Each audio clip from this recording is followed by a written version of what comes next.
నమస్కారం. భద్రాద్రి కొత్తగూడెం జిల్లా జూలూరుపాడు మండలం గోపియా తాండాలో ఓ షాకింగ్ ఘటన వెలుగులోకొచ్చింది. భార్య ప్రవర్తనపై అనుమానం పెంచుకున్న భర్త రాజేష్ అత్యంత కిరాతకానికి పాల్పడ్డాడు. పోలీసులు మరియు స్థానికులు సమాచారం ప్రకారం భార్య రోజాతో రాజేష్ కు కొంతకాలంగా కుటుంబ కలహాలు కొనసాగుతున్నట్లు తెలుస్తోంది. ఈ క్రమంలో మరోసారి ఇద్దరి మధ్య తీవ్ర వాగ్వాదం చోటు చేసుకుంది. గొడవ మరింత ముదరడంతో ఆగ్రహానికి లోనైన రాజేష్ ఇంట్లో ఉన్న కత్తితో భార్యపైకి దాడి చేశాడు.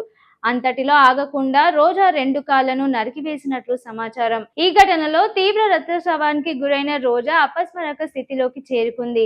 ఆమె కేకలు విన్న స్థానికులు వెంటనే సంఘటనా స్థలానికి చేరుకొని బాధితురాలిని సురక్షించారు. అనంతరం చికిత్స కోసం సమీప ప్రభుత్వ ఆసుపత్రికి తరలించారు. ప్రస్తుతం ఆమె పరిస్థితి విషమంగా ఉన్నట్లు వైద్యుల వర్గాలు తెలిపారు. ఇక సమాచారం అందుకున్న పోలీసులు వెంటనే ఘటనా స్థలానికి చేరుకొని ఆధారాలు సేకరించారు. కేసు నమోదు చేసి దర్యాప్తు ప్రారంభించారు. నిందితుడు రాజేష్ ను అదుపులోకి తీసుకొని విచారిస్తున్నారు. ఇప్పుడు ఈ ఘటన స్థానికంగా తీవ్ర సంచలనం రేపింది.